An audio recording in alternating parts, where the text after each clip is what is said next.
Upang Hilonggo. Please subscribe. Magandang hapon po sa lahat nating mga kababayan.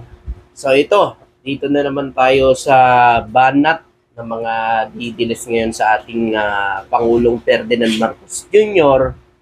sa nangyari po doon sa may Pangil Bridge, mga kababayan. Kasi simula nang binuksan yon, mga 2 buwan, o 3 pa lang ata ngayon, simula nung binuksan yon. Pero ang nangyari ho mga kababayan, ay nagkaroon na po ng sira, no, ang kalsada, ang tulay, mga kababayan, doon sa Pangil Bridge. Bakit ngayon parang todo sisi na naman itong mga didilis sa nangyayari dyan sa Pangil Bridge kay PBBM? Di pa nga, sinabi nyo dati, proyekto yan ni Duterte, kahit sinasabi sinasabi ni PBBM, nag-inaugurate lang siya at nagbukas, ang proyekto na yon ay makikinabang ang taong bayan. Kasi mula kay Pinoy, kay Duterte, kay PBBM, natapos yung proyekto. Kay PBBM natapos ang proyekto, di ba? Ngayon, mga kababayan, di ba, no, inauguration yan, yung nag-opening yan ng Pangil Bridge na yan, mga kababayan, ay galit na galit ho ang mga didilis kay BBM. Inaangkin daw ni PBBM yung Pangil Bridge, mga kababayan, na si PBBM daw ang nagpagawa. Kahit wala namang ho sinasabi si PBBM. Sabi ko nga nung dati sa vlog ko, sa Pangil Bridge na yan, dapat tinawag si Duterte. Siya na lang yung nag-opening dyan sa Pangil Bridge. Pero ngayon, may nangyari ho kasi sa Pangil Bridge, mga kababayan. Ngayon, eto na naman ang mga didilis. Action na naman kaagad para isira sa ating Pangulong BBM ang nangyari sa Pangil Bridge. Di ba nga, kayo ang inaangkin nyo yan na Duterte Legacy. So, ibig sabihin, kung kay Duterte Legacy yan, parang katulad lang din yan ng nasa Isabela, na tinipid din yung budget, no? Tulay sa Isabela, na hindi madaanan ng 4 wheels, kahit tao nga natatakot dumaan kasi parang babagsak, na binadgetan pa ng gobyerno ni PBBM para magawa na naman ulit, para maging matibay. At ngayon po, yung tulay sa Isabela, nadadaanan na po ngayon, mga kababayan. So ito na naman tayo sa Pangil Bridge. Todo na naman sila paninira ngayon sa ating Pangulo. Pero di ba nga, kayo ay talagang sinisira niyo si PBBM nung nag-open yan, na sinasabi niyo hindi ka naman ang nagpagawa niyan. Si Duterte Legacy yan. Dapat sisihin niyo si Duterte. Pag maganda, si Duterte Legacy. Pag nasira na, kay BBM na. Wow, tindi nyo naman. Katulad po nito, meron kasi ditong nag-post, expressway sa Cebu with 1 year. Yan, expressway sa Cebu. Saka yung Pangil Bridge, mga kababayan. Mga kababayan, yung expressway sa Cebu, private yan, mga didilis. Private yan. Ang expressway sa Cebu. Huwag yung angkinin. Saka ngayon lang din yan, di ba? Kay BBM lang din nag-opening yan. Ayun po, mga kababayan, ganyan po ka garapalan ng mga utak ng mga didilis para lang siraan talaga si BBM. Di ba? Sisisi nila kay BBM yung nangyari dyan sa Pangil Bridge. Dapat sisihin nyo ang DPWH. Yung nagawa dyan sa Pangil Bridge na yan, sila dapat. Kasi hindi naman si PBBM ang gumawa niyan. Hindi rin si Duterte. Nag-budget lang sila, pero ang gumawa ay hindi ho ang Pangulo. DPWH. Diba? Dapat ganon, sisihin nyo. Ganyan kasi, no? Sa mga didilis, no? Ang hilig talaga nila magganyan, mga kababayan, no? Ito na. Ayan, may post lang. Marcos, ano nangyari dito? Pangil Bridge, nabudol ang budget. Diba? Ayan o. Pero nung binuksan niya ni PBBM, galit na galit sila. Duterte legacy daw yan. Singilin niyo si Duterte. Siya singilin niyo, tapos sasabihin niyo. Ba't kay Duterte, tapos na si Duterte? Di ba, nung inopen yan, lagi yung sinasabi, si Duterte nang paggawa niyan, hindi si Marcos. O, di ba? Di ba, yan lagi sinasabi niyo noon? O, ngayon, singilin niyo si Duterte. Singilin niyo na asan yung budget, Duterte? Bakit ganyan nangyari sa Pangil Bridge? 'Di ba? Oh, sila ang singilin nyo. 'Di ba? Dati ganyan-ganyan kayo kay BBM. Inaangkin ni BBM, 'di ba? O, singilin nyo sila. Si Duterte, kung saan napunta yung budget, bakit ganyan ang nangyari sa Pangil Bridge? 'Di ba?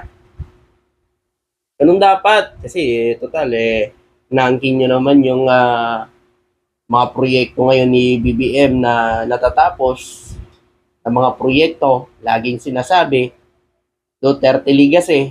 O di, sige Duterte Legacy, o Pangil Bridge. Singilin nyo si Duterte, legacy yan.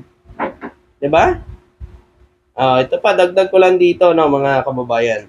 So dito na naman tayo sa sinasabi ngayon ni Banat Bay. Ayan. In-option ko lang po ang isang caption ng mga DDS vlogger.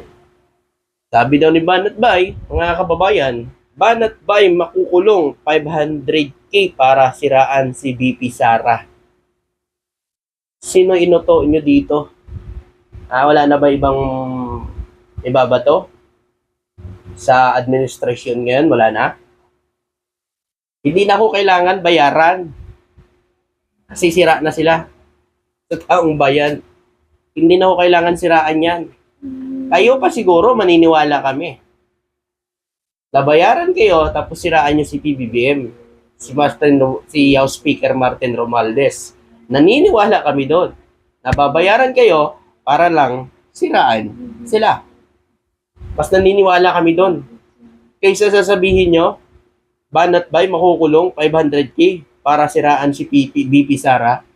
Wow. Sige nga, magbigay kayo ng mga screenshot o mga record yan na nagpapatunay na meron ganyan na nangyari. Diba? Kasi nga, mga kababayan, si Banat Bay ngayon, nakikita natin, hindi na masyado sa social media, hindi na makabanat kasi sa dami ng kaso. Akala niya kasi, no, panahon pa ni Duterte. No? Hindi na panahon ni Duterte ngayon, Banat Bay. Saka na lang ulo po ngayon. Kaya huwag kang magmayabang. Tapos sasabihin mo ngayon, may nung babayad sa'yo para lang siraan si Sara. Wow, lupit mo ah. Gawain nyo yan, mag-iba to sa administrasyon ngayon. Banat Bay. Tapos sasabihin nyo, 500 para siraan lang si VP Sara Duterte. Ang lupit nyo naman. Mga kababayan, ano? Ito, ganyan yung mga sinabi ng mga didilis. Tapos, yan na ba? Yan na ba yung kapalit ng pulpul rally nyo sa EDSA? Kasi nagsalita dyan si Banat Bay. Diba? Pulpul rally nila sa EDSA, hindi pinatok. Ngayon na naman, vlogger naman. Si Banat Bay naman ngayon ang nagpapabiktima. Makukulong daw siya. Makukulong talaga siya kasi sa dami niyang kaso. Yun talaga ang nangyari. Marami siyang kaso na haharapin. Dahil puro paninira ginagawa niya.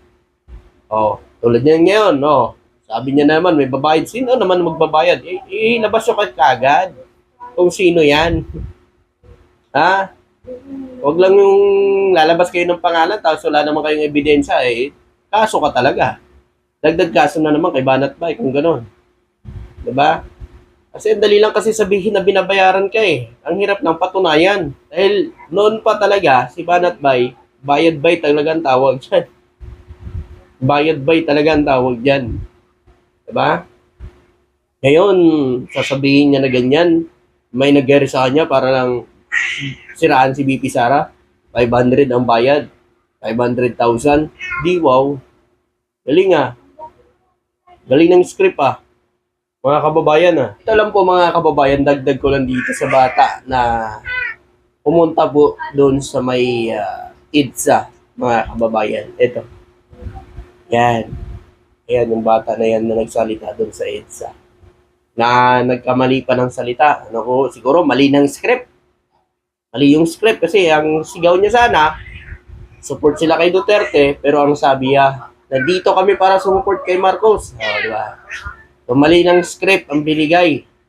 Yung manager sa likod, nakatingin sa kanya eh. Biglang nagkambyo. Ay, Duterte pala, Duterte. Di ba ang galing? So, ngayon, gusto ko lang itong anuhan yung sinabi niya. Dahil daw sa droga na pinalaganap mo, ginahasa ang ati ko ng dahil sa bisyo. Sabi niya, mga kababayan, patunayan mo na si PBBM nagpapalaganap ng droga. Sana makasuhan to ng NBI. Napakabata pa pero na-influensyahan ng mga didilis. Napakabata pa, mga kababayan. Bakit?